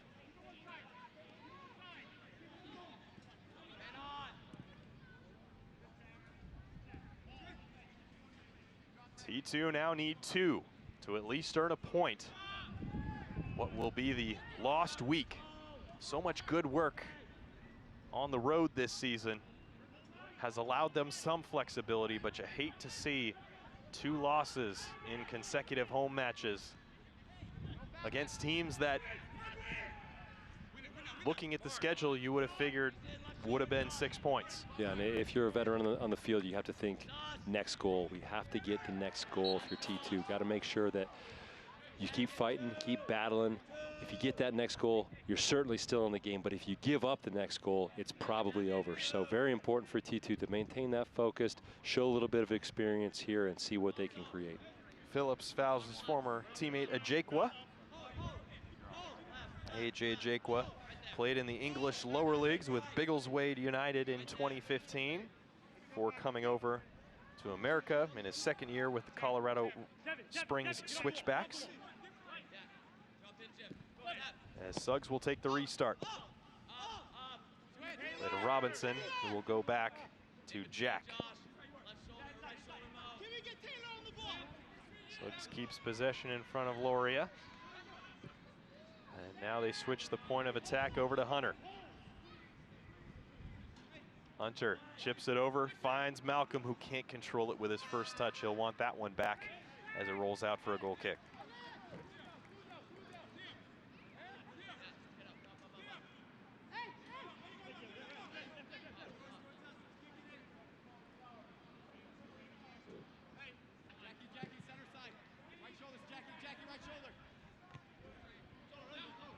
Just 13 minutes plus stoppage time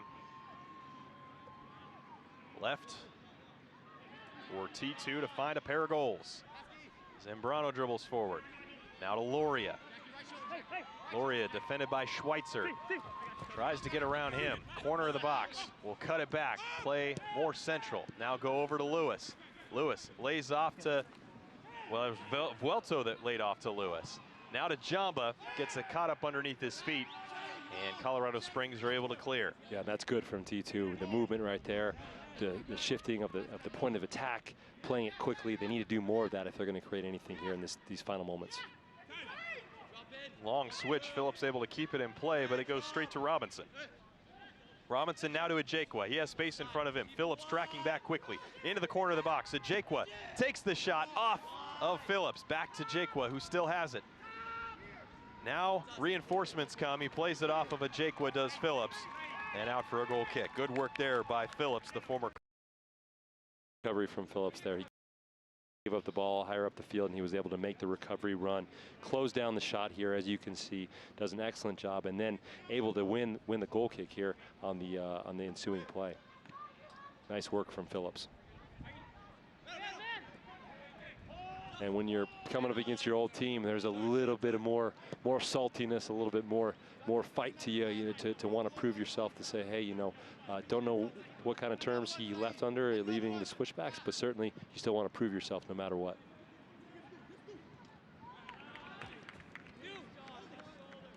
All the way back to Said, or Sayus rather. Who goes down to the ground to pick it up. Long punt, header won by Jadama. Williams has to let it go as he was coming from an offside position. T2 pressing higher up the field. Sayus, not sure if that's the clearance he wanted, but ends up rolling out to Suggs. Schweitzer. Now we'll leave it for Suggs, making the run forward. Now to Ajekwa. Flag stays down. Ajekwa 1v1 versus the keeper. Jadama coming late, but Ajekwa has found a fourth for Colorado Springs as he goes by Jadama and Mangles. And that might be the 3 points for the visitors.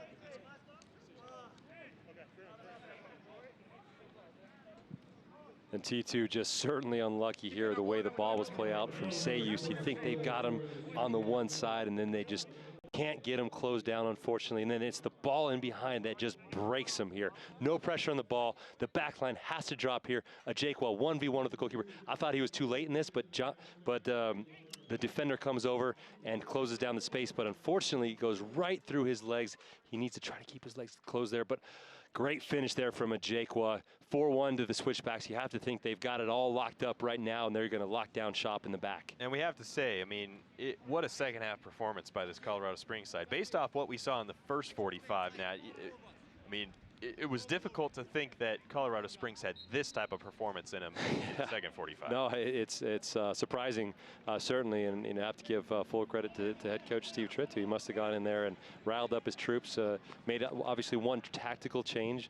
I think T2 comes out a bit flat, but then what a performance, certainly, for them to come out here and score these goals and create these chances, and it has to feel good if you're them. And if you're T2, oof, and this one hurts. It obviously stings. You think that at 2-1 they're going to have a good response, and they don't. And they give up 2 subsequent goals, and now they're in a situation where it looks unlikely that they're going to get away with any points. Cleaning up a bit of laundry, Lamar Batista came on after the goal in place of Josh Phillips, who was carrying a yellow card. So Phillips off, Lamar Batista on. Batista will play that center back spot most likely that Phillips was in. As Lewis dribbles forward. He has space in front of him. Run coming from Jamba. Jamba corner of the box, deflects out off of Hunter, and T2 have a corner here in the 81st, about to cross into the 82nd. Yeah, and it's nice work there from Lewis. You know, get the ball wide, get the ball to the runner. Jamba makes a nice run there to create the corner kick. Ball comes in, floated towards the back post, over the top of Augustine Williams and headed away by Ebbsey. Zambrano goes down. He's fouled about 10 yards outside the 18-yard box. So dangerous shooting opportunity here for T2. Certainly have to believe that Portland will try and pull one back, and need to pull one back if they want any belief that they can earn a point out of this one. Yeah, and again, you look at the veteran players here. You want to see Renzo Zambrano continue to have an influence on the game. Jimmy Mulligan, just make sure the veteran guys are saying, hey, you know what, if we're not going to win this game, we're going to go down swinging, and you want to see him continue to go at goal and try to make sure that they don't give up any more goals. Vuelto and Zambrano, players standing over it. It'll be Zambrano to strike, deflects off the wall, and Sayus comes out to pick it up. Yeah, and the wall does the job there for the Switchbacks. You have to think at some point in time, Renzo Zambrano is going to get himself something from distance, because, man, he has got an absolute cannon of a shot there with his right boot.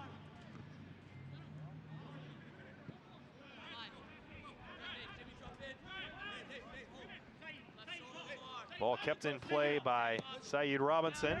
He'll play central for Burt, looking for the hat trick. Instead lays it off to Robinson. Cross comes in, Batista heads on, and Jamba picks up near the far corner flag. He clears away only to midfield. Hunter heads it back in. Then Lewis able to control, and Ajekwa fouls him. Have a substitution coming and a yellow card shown. I believe that was to Burt. Correction, make that Sam Hamilton that was shown the yellow card. Oh, no, it was indeed Ajekwa who picked up the caution. We do have a substitution. It'll be Jordan Burt. Brace today in the second half. 2 goals in 4 minutes will come off. And Taesong Kim, the 24-year-old from Seoul, South Korea, will come on in his place. So Jordan Burt was the Energizer Bunny in the second half. It gave his team the lead with a pair of goals in 4 minutes. Yeah. Ladies and gentlemen, you probably heard by now, Wednesday was a historic day for soccer in North America. Members of FIFA voted to award the 2026 FIFA World Cup to the united bid of Canada, Mexico, and the United States. The World Cup will return to North America for the first time in 32 years and promises to be the biggest sporting event the world has ever seen. Congratulations to the united bid. The FIFA World Cup is coming in 2026. And it's fantastic news for anybody who's a soccer fan in this country, and to see a joint bid with Mexico and Canada. And you know, speaking of Father's Day, we're all doing the math, Fletcher, and trying to think how old will our kids be when this World Cup comes to us in 8 years. I mean, what an amazing opportunity to spend with our kids, to share it with our loved ones, and just to enjoy the beautiful game on our own soil. So exciting news. There's been some great games in this World Cup already, as Loria tried to pick out Jamba making the forward diagonal run towards the goal. Whether it was Spain, Portugal on Friday, Iceland, Argentina yesterday. Seen some great games as Dirksen Vuelto goes down. Chapala Street waves off any potential penalty kick. As we cross into the final 5 minutes of action here in moments from Merlo Field. Colorado Springs trailed 1-0 at the break. 4 goals in the second half. 2 from Jordan Burt, 1 from Martin Mabin, and another from... Have the visitors in great shape as Ebbsey goes down, takes down Augustine Williams, who touched it around Ebbsey, and he will receive a caution card for the offense. This, a very similar position to the one Marvin Loria scored a goal from against Los Dos back about a month ago. Yeah, and you have to like the activity that Williams has here. Does a nice job here at touching the ball around Ebbsey, and Ebbsey does the right thing there. He just hits him, gives a little shoulder there, doesn't allow him to go back, and obviously it's going to be a yellow card for him, and a good scoring opportunity here for T2. You know, you think about it, Nat, it really hasn't been a great opportunity, maybe a half chance for T2 to score a goal here in the second half. They really just have not been able to create much, and you have to credit the Switchbacks for that. Yeah, and you have to credit the defensive mentality they've had and the aggression they've had. They really haven't given T2 a whole lot to do, and in the middle of the park especially, they forced everything wide and made it difficult. Here's Laurie, he'll strike it with that left boot, and just high over Sayus's net. If he gets it down below the bar, that's going into the upper 90. Loria so dangerous with that left boot, but not meant to be here this afternoon. And Loria's got something special with that left peg, doesn't he? We've seen it before, and it was just so close. Just misses by only a hair there. Has the goalkeeper thinking, uh-oh, what's going to happen here? But at the end of the day, just goes over the crossbar. Have to be so precise in those moments. Sayus, 6'6", was reaching. There was about a foot, maybe 2 feet of space for Loria to fit it in, and he nearly did.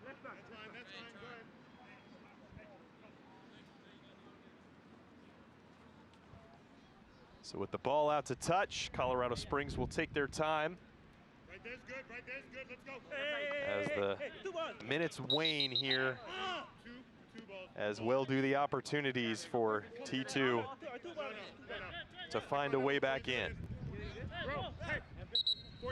And this is a Colorado Springs Switchbacks team, Fletcher, that only has won 1 game on the road this entire year. So for them to be able to come on the road against a good team like T2 who has been getting results, that's got to be a good feeling for their group. Obviously, it's going to set them on the right path. But for T2, losing 2 games in a row at home, very difficult.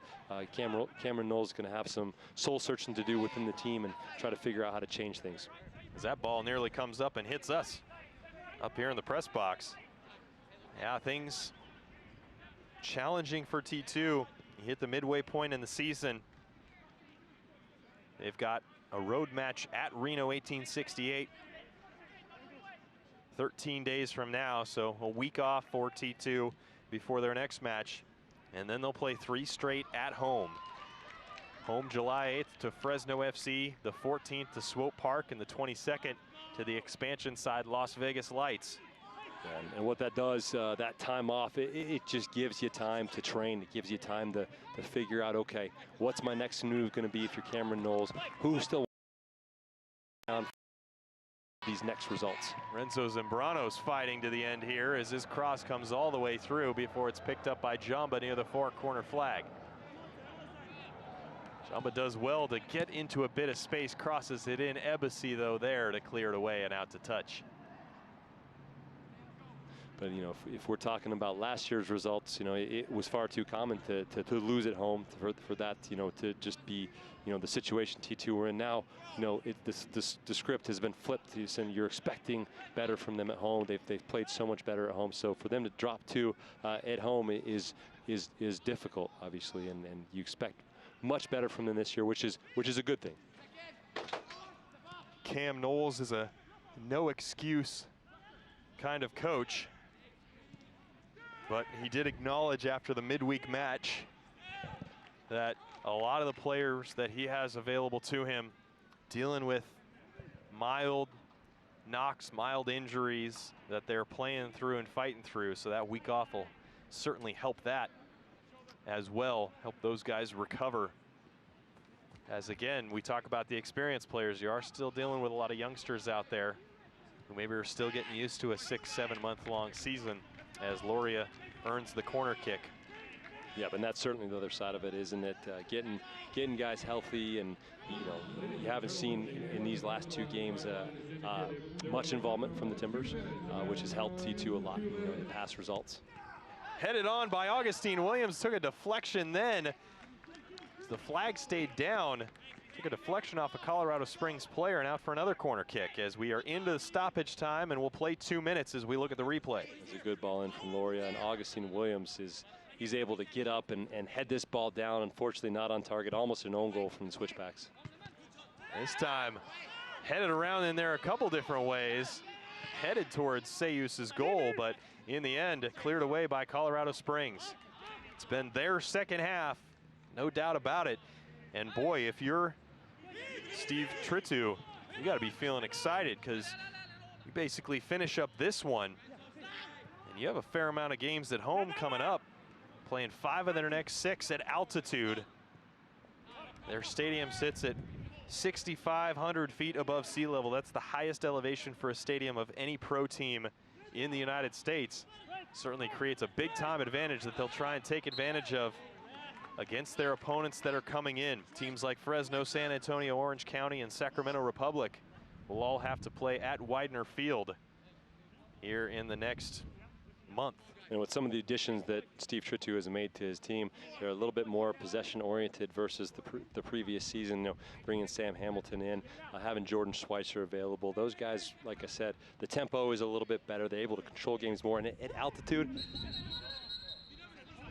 it really forces teams to run. So I imagine they're going to be feeling very excited about getting back home and getting some results.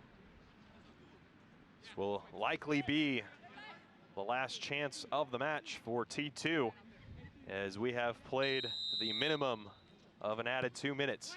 This ball rolled in, and a nifty little back hit by Augustine Williams, but Sayus was right there to clean it up.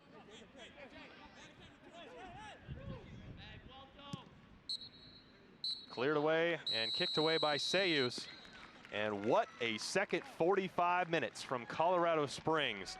4 goals between the 51st and 79th minutes.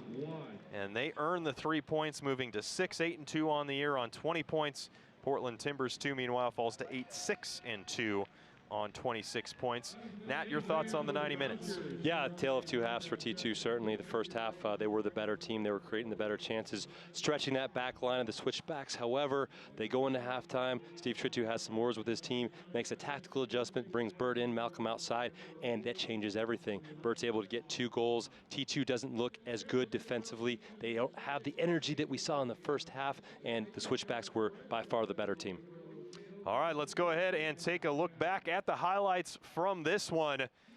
And it was a first half that was dominated by Portland Timbers 2. Mo Jadama's long ball forward found Harold Hansen, who did very well. Yeah, Hansen there with a great run. Jadama with a great pass. Clinical finish there from the young lad. I like the run here. I like the touch here. Well done. T2's up 1-0. Take the lead to the break with all the momentum as well. Should have had another in the 35th when Augustine Williams missed a wide open net. Into the second half, it was Jordan Burt who found the equalizer. Yeah, Jordan Burt really finding that little seam in front of that back line. Nice little move there to get away from Lewis, and wow, what a nice finish to the side netting there. Nothing the goalkeeper can do about it. That was in the 51st, now to the 55th, and it was Burt again. Yeah, nice first touch there, a nice run from Burt. T2 should do better to read that one. And then you have this play right here, just a one-man show, muscling his way through. Nice work from Mabin with the solo effort. Finishes far post. Well done. What a goal. They're up 3-1 now. Yeah, in the 71st minute, Mabin finished there. And then we moved to the 79th minute, and this one really sealed the deal. It was AJ Ajekwa coming on as a second half sub who got behind the T2 defense. Yeah, pedestrian defending here from T2. Just not reading the run, not seeing the space in behind, and a good finish there, a good run from Ajekwa. Gets his first touch right, comes in here, nutmegs Jadama with a finish far post. And we'll look at the stats and how things changed in the first half. T2 still outshot Colorado Springs 14-13, but Colorado Springs lived in the moment and took advantage of their opportunities. Statistically, the numbers in favor of T2, but certainly the scoreline tells a different story. Yeah, it certainly does, and that's what this game is all about. It's all about scoring goals, all about taking advantage of those opportunities you have. And for the switchbacks, they wanted to take those advantage of those, and they certainly did in this game.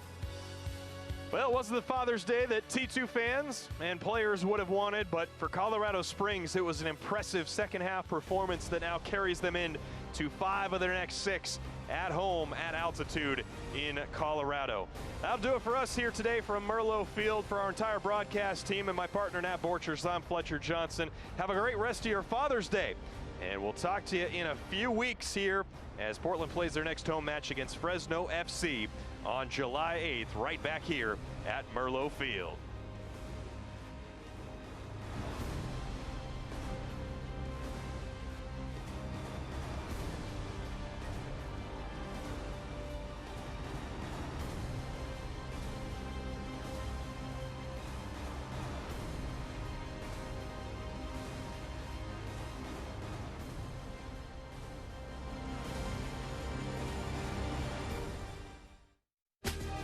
This copyrighted telecast of the United Soccer League may not be retransmitted, rebroadcast, or reproduced without the express written consent of the United Soccer League.